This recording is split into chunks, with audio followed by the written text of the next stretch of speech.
was sailed throughout all the town. Our carpet is white and our relic is brown. Our wassail is made of a good ale and cake, some nutmeg and ginger, the best we could bake. Foldy-doldy, foldy-doldy, foldy-doldy, foldy-dee. Foldy-dare, foldy-dare, sing to-a-lie-o.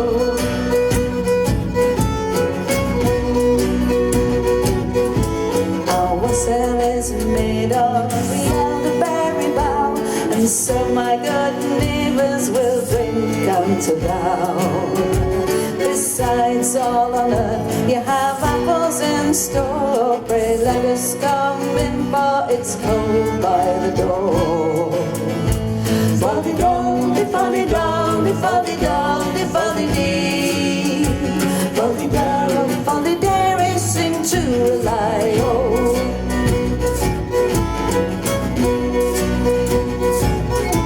We hope that your apple trees prosper and bear, so we may have cider when we call next year. And where you have one barrel, we hope you'll have 10, so that we may have cider when we call again. Foldy-doldy, foldy-doldy, foldy-doldy, foldy-dee. Foldy-dare, foldy-dare, sing to-a-lie-o.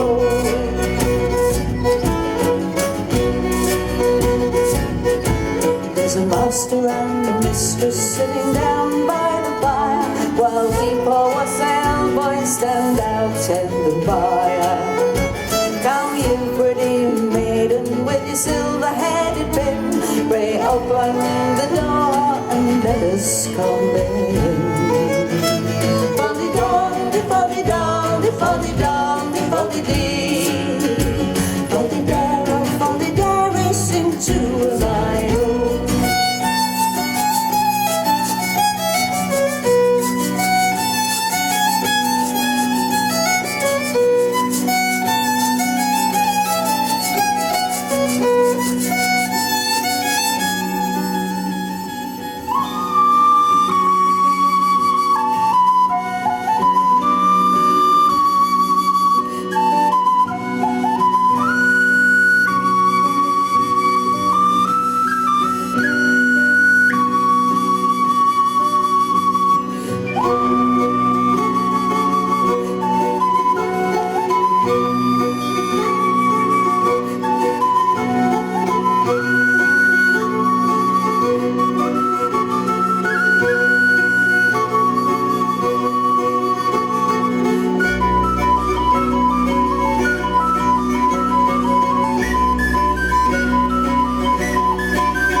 It's we poor wassail boys, so weary and cold, please drop some small silver into our bowl. And if we survive for another new year, perhaps we may call and see who does live here. Foldy-doldy, foldy-doldy, foldy-doldy, foldy-dee. Foldy-dare, foldy-dare, sing to-a-lie-o.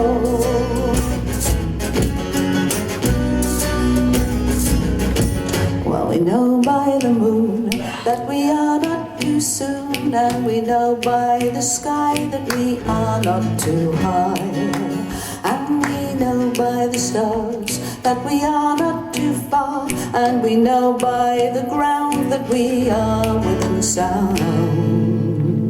Foldy-doldy, foldy-doldy, foldy-doldy, foldy-dee. Foldy-dare, foldy-dare, sing to-a-lie-o. Foldy-doldy, foldy-doldy, foldy-doldy, foldy-dee. Fuddy-dairy, sing to it live.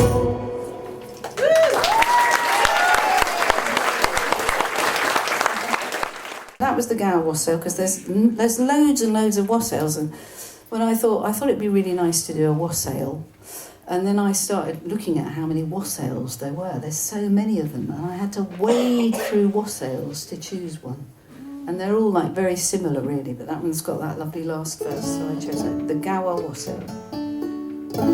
So we're going to do a chorus song now, because you're all such fine, wonderful singers. And so you probably all know this one. Fantastic song written by Stephen Foster, who is an American guy, and he wrote it in the 19th century, but I think it sounds really contemporary, and it's just one of those songs, it's so good you wish you'd written it, you know. A song called Hard Times.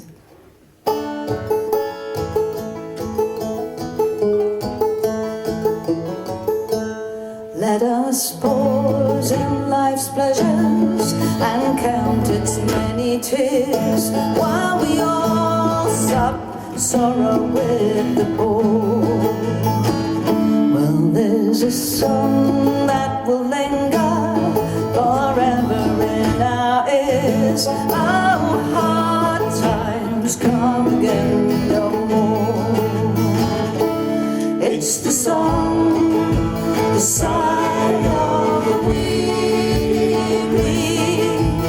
Hard times come again no more. For many days you have lingered around my cabin door. Oh, hard times come again no more. While we seek mirth and beauty and music light and gay, there are frail forms fainting at the door. And though their voices are silent, their pleading looks will say, oh, hard times come again no more. It's the song, the sigh of the weary. Hard times come again no more. Many days you have lingered around my cabin door. Oh, hard times come again no more. There's a pale drooping maiden who toils her life away, with a warm heart whose better days are o'er. And though her voice would be merry, it's sighing all the day. Oh, hard times come again no more. It's the song, the sigh of the weary. Hard times come again no more. For many days you have lingered around my cabin door. Oh, hard times come again no more.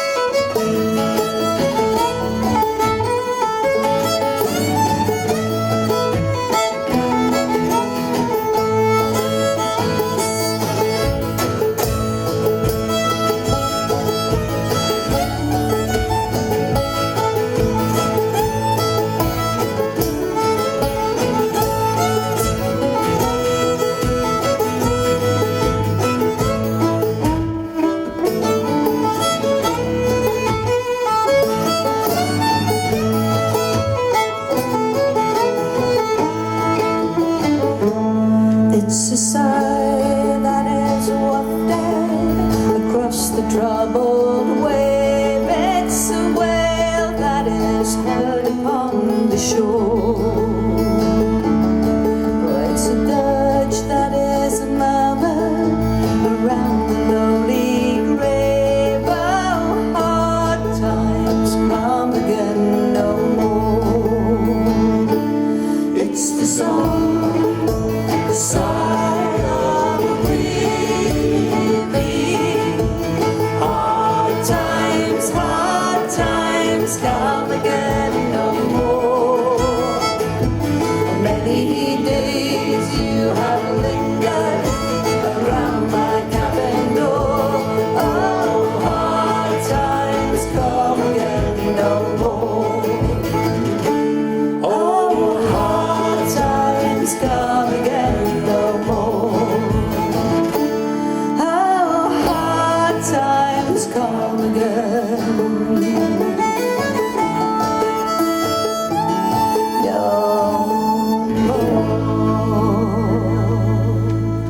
here we are, a Christmas cracker show. Those of you who have seen our what we call normal show, will notice that this is completely different. It's our Christmas show. It was Rosie and I who had the idea a few years ago of doing a Christmas show, and it seemed obvious to us to call it the Christmas cracker, because, you know, we had some crackers yesterday. We had crackers yesterday. We had Christmas Got this. yesterday. I don't know if you can see that. I don't even know what it is, but you can wobble it around. It doesn't do anything, it doesn't make any noise, it doesn't do anything, but, you know, that's a kind of a typical novelty from a Christmas cracker. It's somewhat disappointing. But the thing is, because of the magic of Christmas, this collection of nonsense and rubbish makes us happy, doesn't it? It's all part of the atmosphere, it's part of the occasion. And it's that phenomenon that we are relying upon tonight as we present to you our version of the Christmas cracker. There's going to be some disappointing novelties, some terrible jokes, some awful costumes, but it's going to make you happy.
Anyway, we're going to do a little tribute now to a guy, a great friend of ours who is sadly no longer with us, because, you know, Christmas time is a time when we often think of absent friends, isn't it? I don't know about you, but I do anyway. And so this was a wonderful guy, a good friend of ours, a guy called Derek Smith, and I think most of you will have known him because he was the amazing Mr. Smith on stage. That was his stage name. I know he played at Chester at the festival. Anyway, he was on the UK circuit, folk circuit for many, many years, and he was a great musician, but mostly a very, very, very funny man. We're going to do the amazing Mr. Smith's interpretation of the grand finale of Riverdance. I know it doesn't look very likely, but I promise you won't be disappointed. And so this would normally start with a virtuoso solo on the baron, the Irish drum, the baron. We don't have one of those, or a virtuoso player of the baron, but we do have this version of the instrument that was invented and created by the amazing Mr. Smith. Boris, would you like to? It doesn't look the same, but if you close your eyes, I promise you, it really sounds very, very similar. Would you like to give us a demonstration? I'll do my best. Do your best.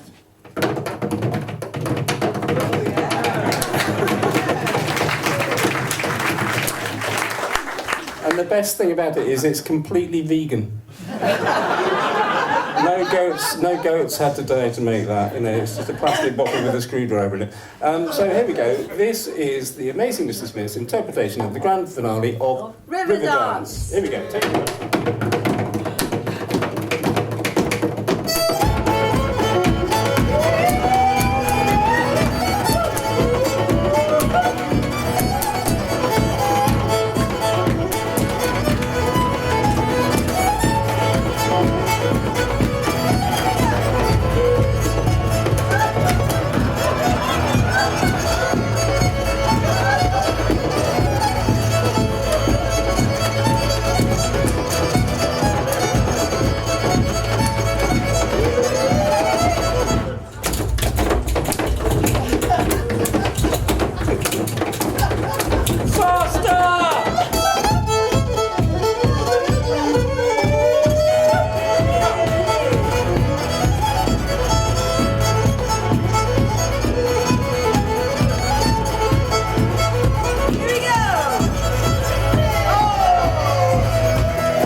So another tradition at Christmas time is that of telling ghost stories. Rosemary Short, this is your line.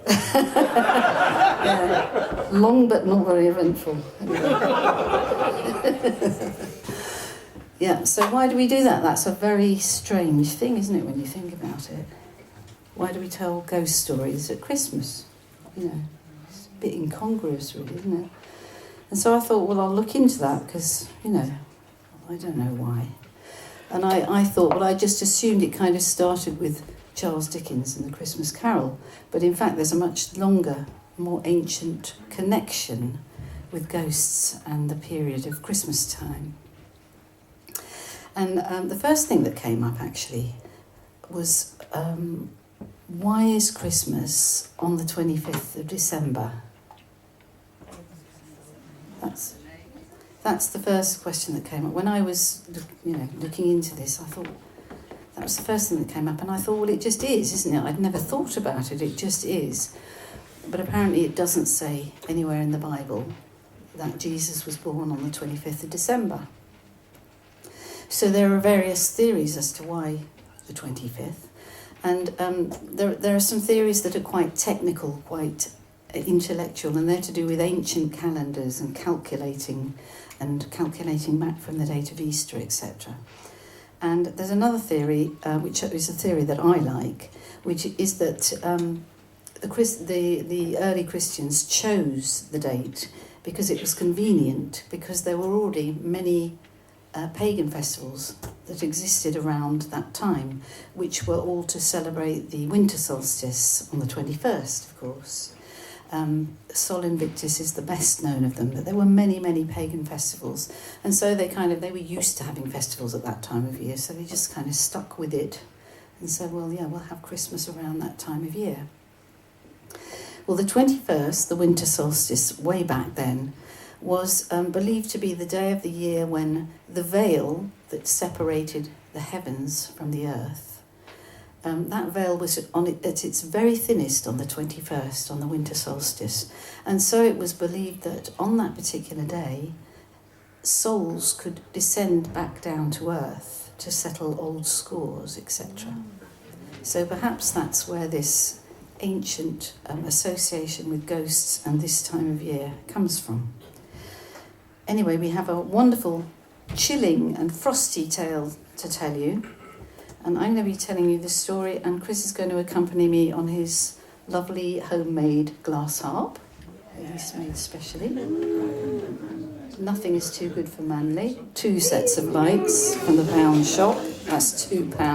And the batteries. And the batteries. And the glasses. So, if you're all sitting comfortably, then we'll begin.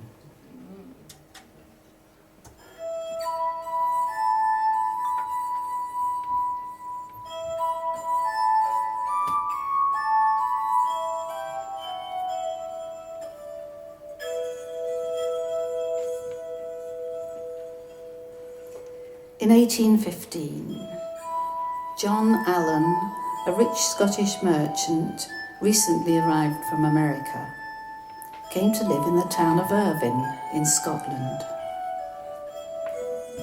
He was accompanied by his wife and her younger sister, and the couple's sickly-looking 6-year-old foster son, Edgar. In their employment were 2 maidservants from Liverpool, Joan and Isabel, and Isabel's 7-year-old sister, Mary, who soon became a playmate for little Edgar.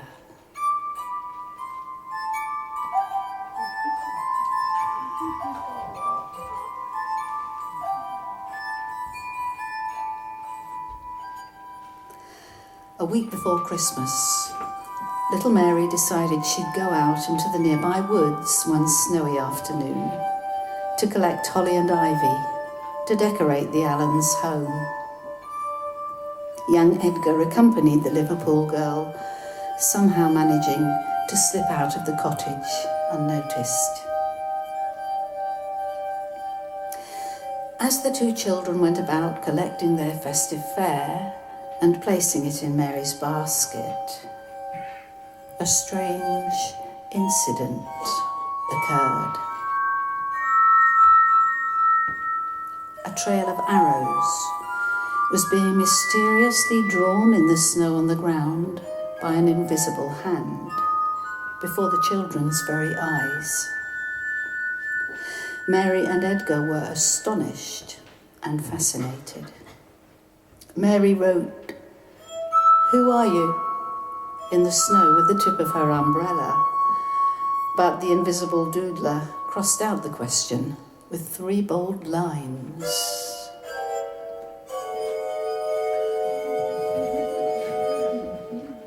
The arrows continued to appear, one after the other, and so the children followed them out of curiosity,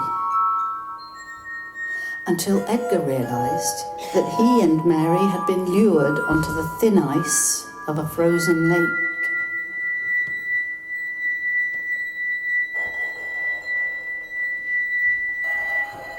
The ice began to creak and to crack, ready to give way.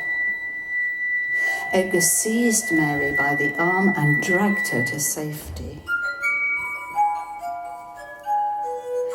The children then heard the voice of an old woman cursing them, but could see no one.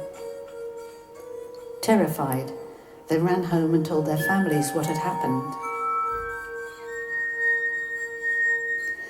When Mary's 17-year-old sister Isabel went to investigate the arrows, she saw that they really did exist, and she tracked them to the lake.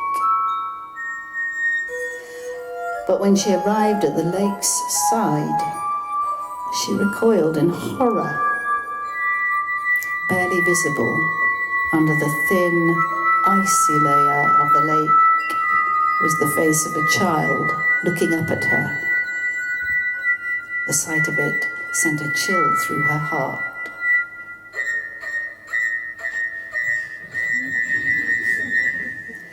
It was later discovered that the unfortunate child was 6-year-old Carol McLean, a farmer's daughter who'd gone missing some days before. It was feared that the arrows had been drawn in the snow by the evil ghost of a witch who'd been drowned in the lake by the local villagers some 100 years before. Indeed, 9 children had drowned in the lake since, and it was believed that they'd all been lured to their deaths by the old witch's sorcery. Edgar and Mary had had a narrow escape. Had they succumbed to the wicked spell, the world today would be a much poorer place, as little Edgar Allan later grew up to become Edgar Allan Poe, the most famous horror story writer of all time.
we found this song, and it's kind of pantomime. You know, it has the spirit of pantomime about it, so we can do this instead.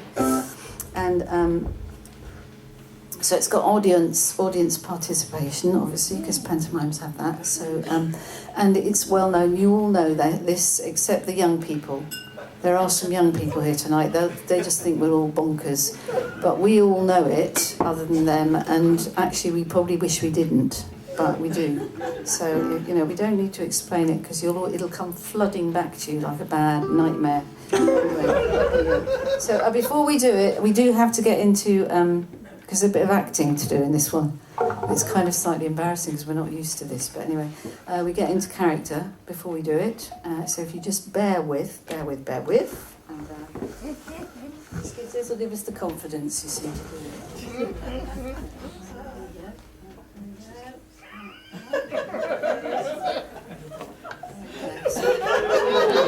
We feel much better now. So. Okay, here we go then. Ready? A mouse lived in a windmill in old Amsterdam. A windmill with a mouse in, and he wasn't grousing. He sang every morning, how lucky I am, living in a windmill in old Amsterdam. I saw a mouse. Where? There on the stair. Where on the stair? Right there, a little mouse with clothes on. Well, I declare, going clip-clippity-clop on the stair. Right there. The mousey got lonesome and took him a wife. A windmill with mice in, it's hardly surprising. She sang every morning, how lucky I am, living in a windmill in old Amsterdam. I saw a mouse. Where? There on the stair. Where on the stair? Right there, a little mouse with clothes on. Well, I declare, going clip-clippity-clop on the stair. Right there. Oh yeah.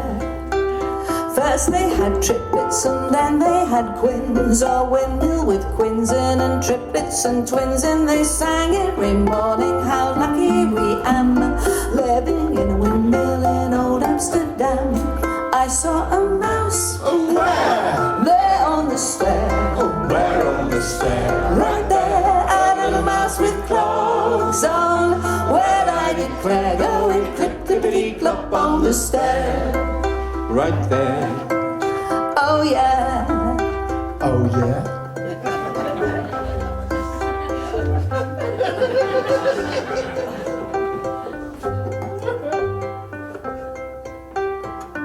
Oh, this is not going well because it's slightly embarrassing because the mouse has just disappeared, and it was going to be his clog solo there. So we're not quite sure how to fill in this bit. Boris, have you seen the mouse anywhere?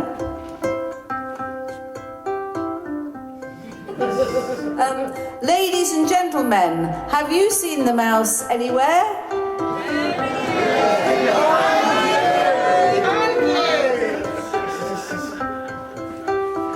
Oh no, he isn't.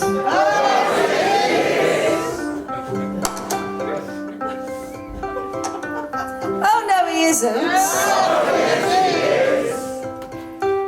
Ah, there he is.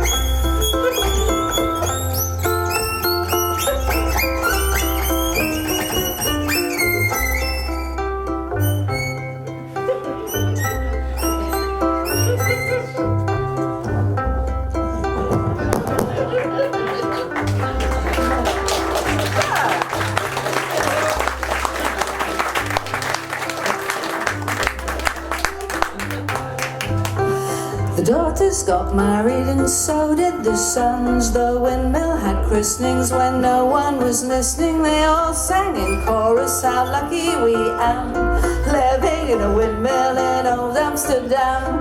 I saw a mouse. Where? There on the stair. Oh, where on the stair? Right there, a little mouse with clothes on. Well, I declare, going clip, clippity, clop on the stair. I saw a mouse Where? there on the stair. Where on the stair? Right there, a little mouse with clothes on.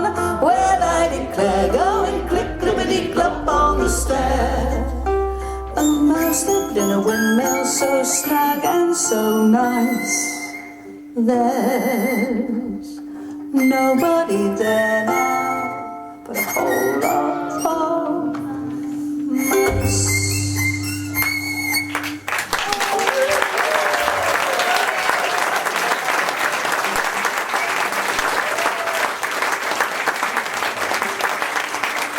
Thank you. See you after the break. Thanks very much.